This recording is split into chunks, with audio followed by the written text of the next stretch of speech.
अस्सलाम वालेकुम व्यूअर्स, कैसे हैं आप? उम्मीद है कि आप खैरियत से होंगे। आज के इस लेक्चर में हम बहुत ही important spoken English structures discuss कर लेंगे।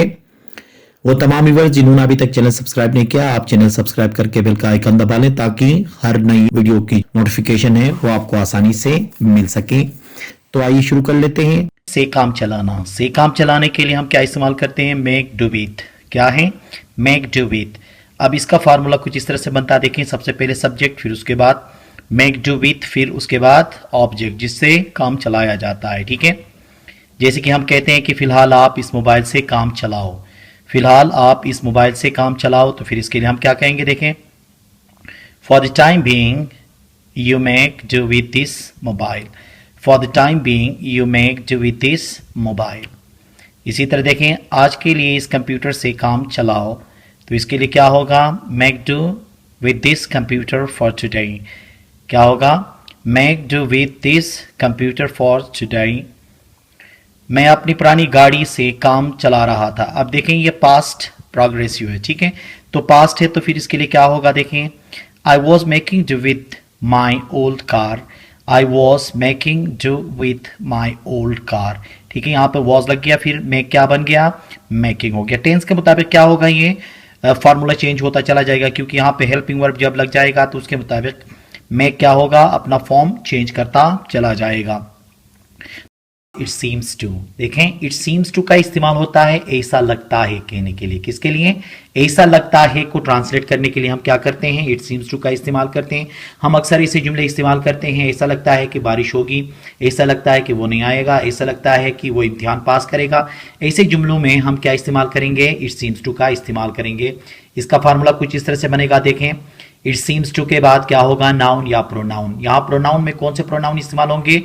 ऑब्जेक्टिव प्रोनाउन यहाँ पे इस्तेमाल होंगे, फिर डेट, फिर उसके बाद सेंटेंस का इस्तेमाल होगा। जैसे कि देखें, मुझे ऐसा लगता है कि वो आज नहीं आ रहा है। मुझे ऐसा लगता है कि वो आज नहीं आ रहा है, तो इसके लिए हम क्या इस्तेमाल करेंगे? देखें, it seems to me that he is not coming today. It seems to me that he is not coming today. देखें, यहाँ पे इट सीम्स टू का इस्तेमाल हुआ ऐसा लगता है कहने के लिए। इसी तरह से देखें, मुझे ऐसा लगता है कि ये गाड़ी खरीदेगा। मुझे ऐसा लगता है कि वो ये गाड़ी खरीदेगा, तो इसके लिए क्या होगा? देखें, it seems to me that he will buy this car. It seems to me that he will buy this car. इसी तरह से देखें, मुझे ऐसा लगता है कि वो झूठ बोल रहा है, तो इसके लिए क्या होगा? It seems to me that he is telling a lie. It seems to me that he is telling a lie. Like I said का इस्तेमाल होता है जैसे कि मैंने कहा। जैसे कि मैंने कहा के लिए क्या कहते हैं? Like I said. उसमें एज आई सेड भी हम कह सकते हैं।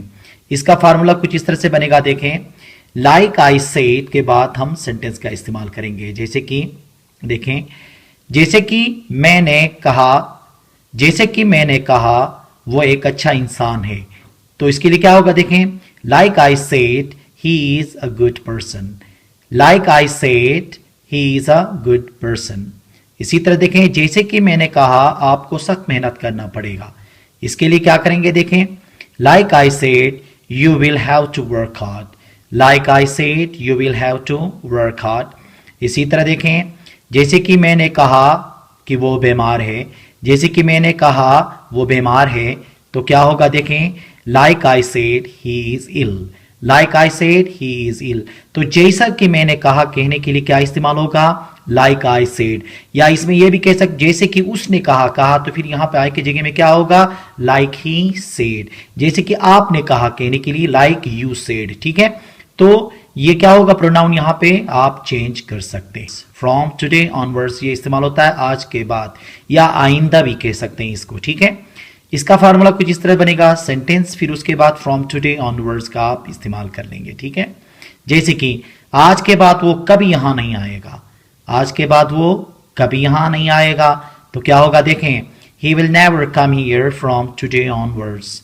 He will never come here from today onwards. ठीक है, इसी तरह देखें, आज के बाद मैं ये गाड़ी नहीं चलाऊंगा। आज के बाद मैं ये गाड़ी नहीं चलाऊंगा, तो क्या होगा? देखें, I will not drive this car from today onwards. I will not drive this car from today onwards. सुनो, आज के बाद आप मेरा मोबाइल इस्तेमाल नहीं करोगे। सुनो, आज के बाद आप मेरा मोबाइल इस्तेमाल नहीं करोगे तो क्या होगा? Listen, you will not use my mobile from today onwards. Listen, you will not use my mobile from today onward. तो आज के बाद के लिए हम क्या इस्तेमाल करेंगे? फ्रॉम टुडे ऑनवर्ड, या आइंदा भी कह सकते हो। जैसे कि आइंदा आप यहां नहीं आओगे कहने के लिए भी क्या कहोगे? You will not come here from today onward, आइंदा के लिए भी इस्तेमाल होगा। और ये आज के बाद के लिए भी ये फ्रॉम टुडे ऑनवर्ड का आप इस्तेमाल कर सकते हैं। जैसा कहा गया है कहने के लिए हम इस्तेमाल करते हैं एज डायरेक्टेड। एज डायरेक्टेड मतलब ये डायरेक्शन से निकला हुआ है, मतलब डायरेक्शन जो देता है या डायरेक्ट जो करते हैं या डायरेक्टर जैसे कि बताया जाता है या कहा जाता है पहले से ही, ठीक है, आपने इस तरह से अमल करना है तो उसको हम क्या कहते हैं? एज डायरेक्टेड कहते हैं। इसका फार्मूला ऐसा होगा कि पहले वर्ब और उसके बाद क्या होगा? एज डायरेक्टेड का इस्तेमाल कर लेंगे। जैसे कि देखें, जैसा कहा गया है वैसा करो, डू एज डायरेक्टेड। क्या होगा? Do as directed.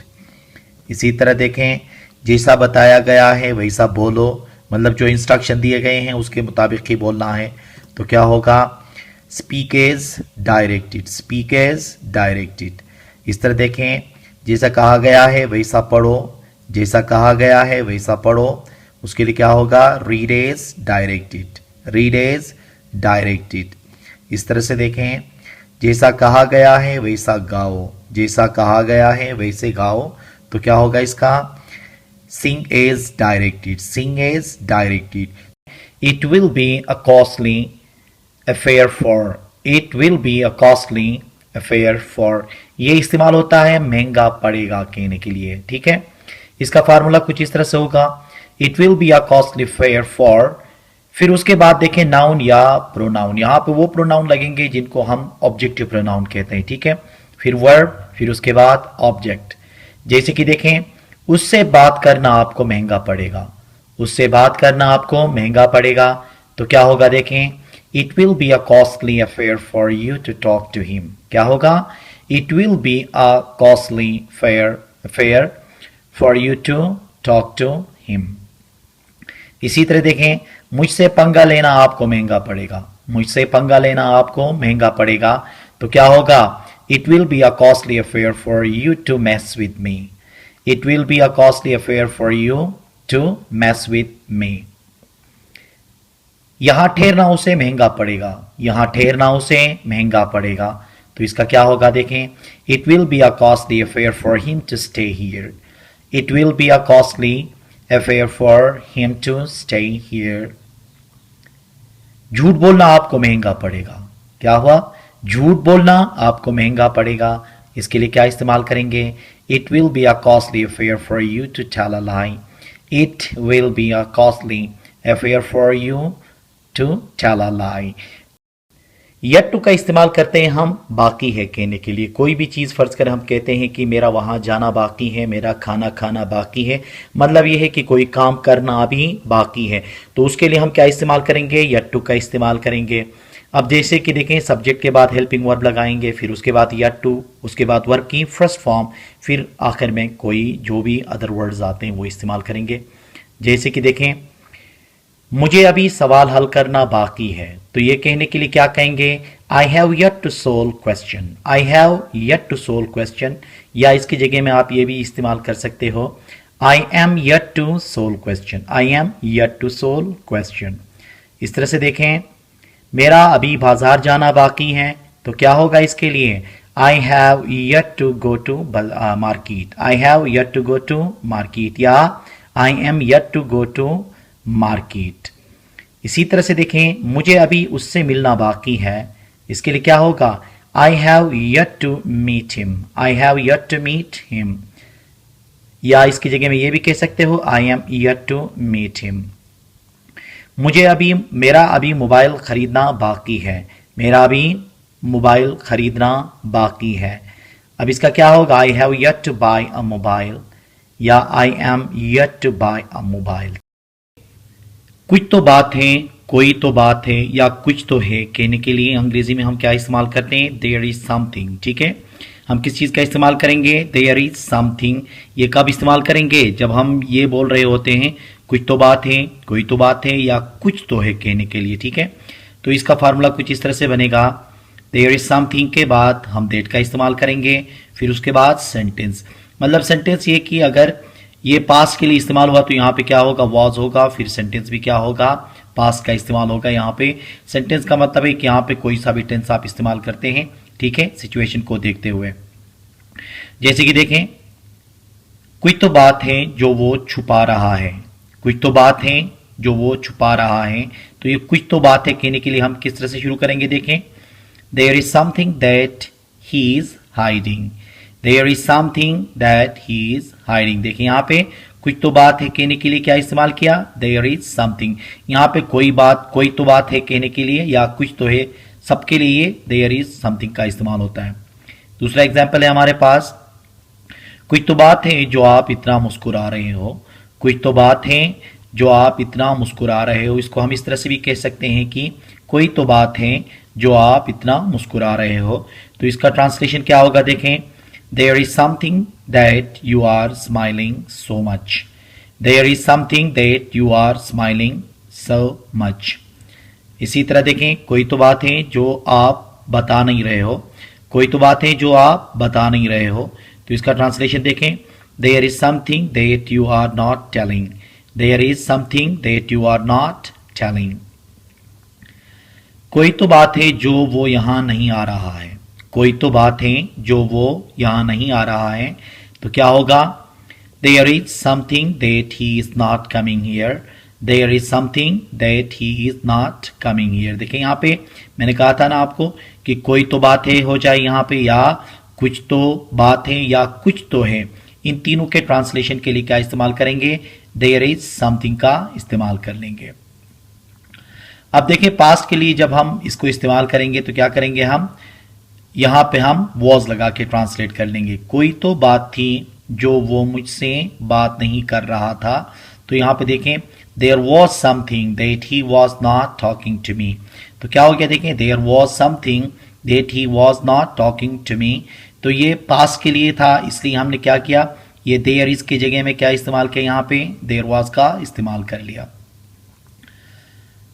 देखिए, कोई तो बात थी जो वो मुझसे पूछना चाहता था, कोई तो बात थी जो वो मुझसे पूछना चाहता था। ये भी पास्ट के लिए है, तो हम देयर इज समथिंग की जगह में क्या करेंगे? देयर वॉज समथिंग का इस्तेमाल करेंगे। There was something that he wanted to ask me, there was something that he wanted to ask मी।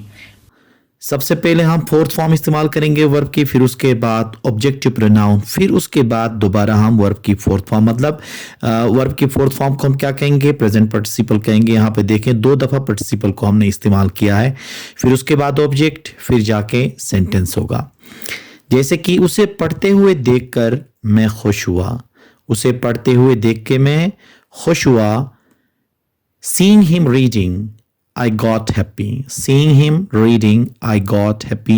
अब यहाँ पे देखें, seeing भी फोर्थ फॉर्म में आ गया है, रीडिंग भी क्या हुआ है? फोर्थ फॉर्म में। तो ये एक स्पेशल इस्तेमाल है किसका? प्रेजेंट पार्टिसिपल का।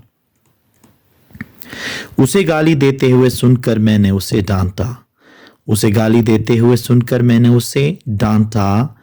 Hearing him abusing, I scolded him. Hearing him abusing, I scolded him. मुझे लड़ते देखकर वो भाग गए, मुझे लड़ते देखकर वो भाग गए।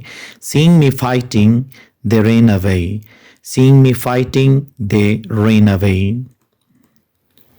उसे धोखा देते हुए देखकर मुझे बुरा लगा, उसे धोखा देते हुए देखकर मुझे बुरा लगा। Seeing him cheating, I felt bad. Seeing him cheating, I felt bad.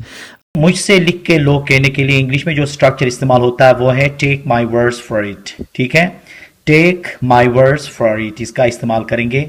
इसका फार्मूला कुछ इस तरह से बनेगा, take my words for it के बाद क्या करेंगे? हम सेंटेंस इस्तेमाल करेंगे। इस सेंटेंस का मतलब ये है कि इसमें फ्यूचर भी इस्तेमाल हो सकता है, इसमें प्रेजेंट का भी टेंस इस्तेमाल हम कर सकते हैं। जैसे कि मुझसे लिख के लो, आप ये सवाल हल नहीं कर सकोगे, मुझसे लिख के लो, आप ये सवाल हल नहीं कर सकोगे। इसका ट्रांसलेट कुछ इस तरह से होगा, देखें। Take my words for it, you will not be able to solve this question. Take my words for it, you will not be able to solve this question. देखें यहाँ पे take my words for it यहाँ पे इस्तेमाल हुआ। ये किस लिए इस्तेमाल किया हमने? मुझसे लिख के लो कहने के लिए इस्तेमाल किया। दूसरा एग्जाम्पल है हमारे पास, देखें। मुझसे लिख के लो, वो सच नहीं बोलेगा। मुझसे लिख के लो, वो सच नहीं बोलेगा। तो इसके लिए क्या होगा, देखें। Take my words for it, he will not speak the truth. Take my words for it, he will not speak the truth. इस तरह से देखें, मुझसे लिख के लो, वो यहां नहीं आएगा। मुझसे लिख के लो, वो यहां नहीं आएगा। अब देखें ना, यहां पे फ्यूचर सिंपल इस्तेमाल हो रहा है इन जुमलों में, जैसे कि take my words for it, he will not come here. Take my words for it, he will not come here. इसी तरह से देखें, मुझसे लिख के लो, मोबाइल उसने चोरी नहीं किया है। अब यहां पे देखें, प्रेजेंट परफेक्ट हमने इस्तेमाल किया। मैंने पहले भी बता दिया था कि यहां पे हम सेंटेंस की जगह में फ्यूचर भी इस्तेमाल कर सकते हैं, और मतलब कोई भी टेंस हम इस्तेमाल करते हैं, पास्ट भी हम यहां पे इस्तेमाल कर सकते हैं, ठीक है ना। जैसे कि take my words for it, he has not stolen mobile. Take my words for it, he has not stolen mobile. Will do, ये इस्तेमाल होगा चलेगा, चलेगी, ठीक है। चलेगा या चलेगी के लिए क्या इस्तेमाल होगा? Will do. इसका स्ट्रक्चर कुछ इस तरह से बनता है, देखें। इंट्रोगेटिव सेंटेंसेस के लिए विल को शुरू में लिखेंगे, फिर उसके बाद सब्जेक्ट या उस चीज का नाम, उसके बाद क्या करेंगे हम? फिर डू, ठीक है। जैसे कि चाय चलेगी क्या? चाय चलेगी क्या? अब उसमें पूछने के लिए हम क्या कहेंगे? Will T do, will T do, चाय चलेगी क्या। इसमें यह भी कह सकते हैं कि क्या चाय चलेगी, ठीक है। इसी तरह देखें, 100 रुपए चलेंगे क्या? 100 रुपए चलेंगे क्या? तो इसके लिए क्या होगा? Will 100 rupees do, will 100 rupees do. इसी तरह से देखें, ये लिबास चलेगा क्या? ये लिबास चलेगा क्या? तो इसके लिए क्या कहेंगे? Will this dress do. जैसे कि कहीं किसी पार्टी में जाना होता है तो हम साथ वाले से पूछ लेते हैं लिबास दिखा के, कहते हैं ये लिबास चलेगा क्या, या इसको दूसरे अंदाज में ये भी कह सकते हैं क्या ये लिबास चलेगा, ठीक है। मतलब ये पहनूं या ना पहनूं, उस सेंस में हम ये इस्तेमाल कर लेते हैं, ठीक है। अब देखें, जब अफर्मेटिव सेंटेंसेस होंगे क्या होगा? सब्जेक्ट के बाद विल डू लगा लेंगे, ठीक है। जैसे कि मेरे लिए आम पानी चलेगा, मेरे लिए आम पानी चलेगा। जैसे कि किसी गैदरिंग में हम बैठते हैं या किसी होटल में, तो जब पूछते हैं आपके दोस्त आप कोल्ड ड्रिंक पियोगे या क्या पियोगे, तो फिर आप कहते हो कि मेरे लिए आम पानी चलेगा। तो उसके लिए हम क्या करेंगे? देखें, normal water will do for me, normal water will do for me. इसी तरह से देखें, यहां कुछ नहीं चलेगा, यहां कुछ नहीं चलेगा कहने के लिए क्या कहेंगे? Nothing will do here, nothing will do here. Where all, कहां कहां। जब भी उर्दू जुमलों के अंदर हम कहां कहां का लफ्ज 2 दफा कहां को रिपीट कर लेते हैं, तो फिर उसके लिए हम क्या इस्तेमाल करते हैं? Where all. कभी भी हम ये नहीं कहेंगे कि कहां कहां लग गया है कि हम डबल वेयर का इस्तेमाल करें। जैसे कि आप कहां कहां खाते हो, आप कहां कहां जाते हो, आप कहां कहां रहते हो, आप कहां कहां खेलने के लिए जाते हो, ठीक है। तो उसके लिए क्या इस्तेमाल करते, देखें। इसका फार्मूला है वेयर ऑल, उसके बाद हेल्पिंग वर्ब, फिर सब्जेक्ट, फिर वर्ब, फिर अदर वर्ड्स। जैसे कि आप कहां कहां जाते हो, तो इसके लिए क्या कहोगे? Where all do you go. पढ़ने के लिए आप कहां कहां जाते हो, तो फिर इसके लिए क्या होगा? Where all do you go to read, where all do you go to read. आप कहां कहां खेला करते थे, देखें माजी की आदत की बात आती है या तो रिपीटेड एक्शंस की बात आती है, तो हम ऐसे जुमले इस्तेमाल करते हैं। आप कहां कहां खेला करते थे कहने के लिए क्या कहोगे? Where all would you play, where all would you play. तो ये स्ट्रक्चर्स हमारी इंग्लिश को बहुत ज्यादा इंप्रूव करते हैं और इंग्लिश रवानी से बोलने में हमारी मदद करते हैं। तो इसलिए आप भी इनके इस्तेमाल कीजिए, इनके सेंटेंसेस बनाएं और रोजमर्रा की जिंदगी में इंग्लिश में इनका आप इस्तेमाल करते जाएं। उम्मीद है कि आज का ये लेक्चर आपको पसंद आया होगा। Thank you very much.